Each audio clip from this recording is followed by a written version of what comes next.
Welcome back, Oklahoma. It is 9/11 and Oklahoma's largest ever state budget, representing nearly $13 billion in appropriations, has advanced from committee in the final week of the 2023 legislative session.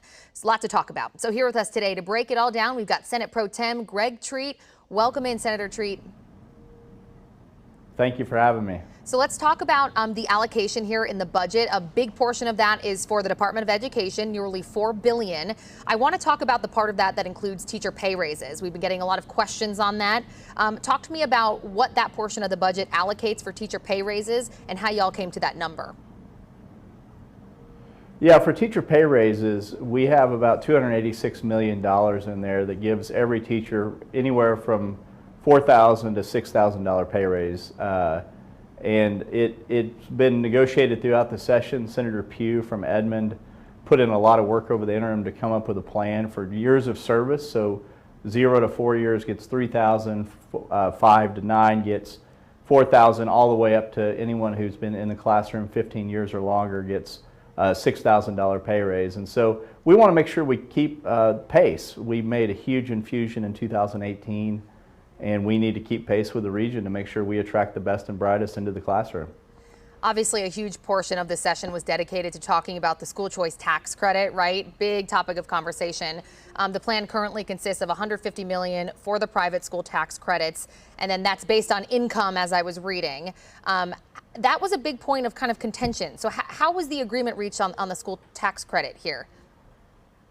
Yeah, Shelby, that was a huge point for my caucus. The Republicans in the Senate wanted to make sure that we got the money to who needed it the most. And so you saw us do a stratification. So anyone making as a family a household income under $75,000 gets the first priority. So a family of 4 that's making $75,000, if they're stuck in a school that doesn't meet their needs, they get first priority.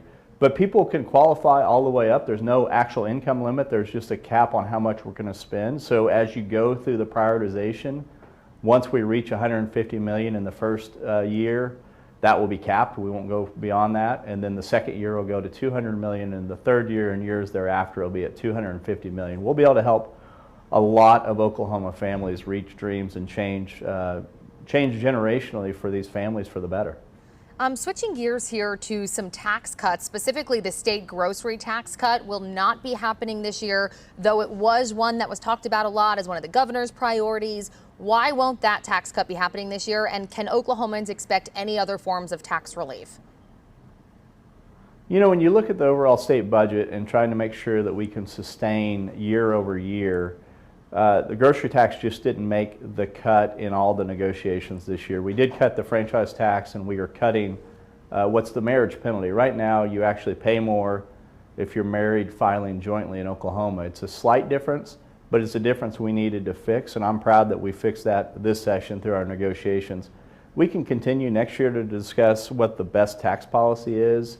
One of the things we need to look at on the grocery side, too, is those who can least afford it on SNAP benefits. They're already not paying sales tax on those necessities, but there is a sales tax credit that we should look at next year as we go forward to see if we can get more help to those who are hurting the most.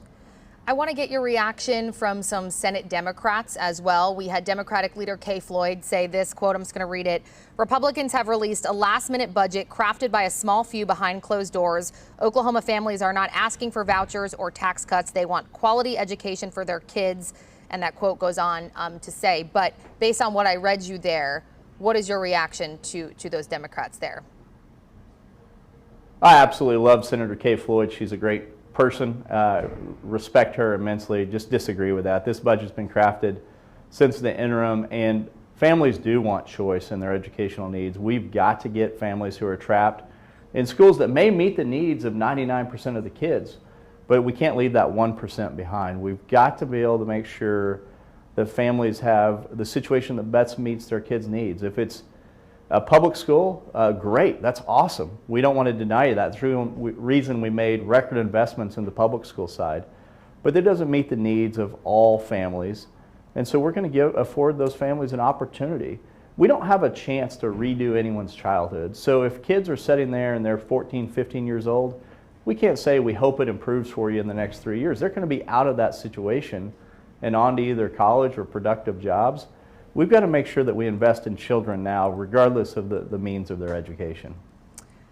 So let's talk about pacing here, because, I feel like there was a lot of back and forth throughout the whole session. Then Tuesday came around. Obviously, there was hours and hours of meetings within the joint committees there. How did you guys, what were those conversations like? And how did you guys come to this final budget that will be presented here? Once the education budget, the common education, we increased. When you look at common education and what we had to do in higher ed to make sure we didn't lose two-year professors to the classroom, it's around $1 billion increase in just that arena. And so once you get $1 billion in new spending decided, the rest of it pretty much falls into place. There's a lot of priorities. Nursing homes need money, hospitals need money, roads and bridges need money. And so, but once you got $1 billion of the new spending figured out through the education that took us all session, the pieces really fell into place pretty quickly thereafter. Can't thank former Chief Justice Stephen Taylor enough for how much he helped move that education dialogue and negotiation forward last week with his involvement. Let's talk about just next steps here. Senator Treat, 30 seconds left. The special session allows, of course, for you all to meet past Friday if necessary. Do you see this happening? I see us coming back in June to consider any veto overrides that we may need to do if the governor line item vetoes anything in the budget that we find objectionable. So we'll have a date in June that we would come back and consider any overrides we have. But I don't anticipate us going beyond Friday on actual negotiations and all of that, dealing with the budget or anything else. Okay, Senator Treat, thank you so much for coming on today, breaking down the budget for us. We really appreciate your time. Thank you, Shelby. I appreciate it very much.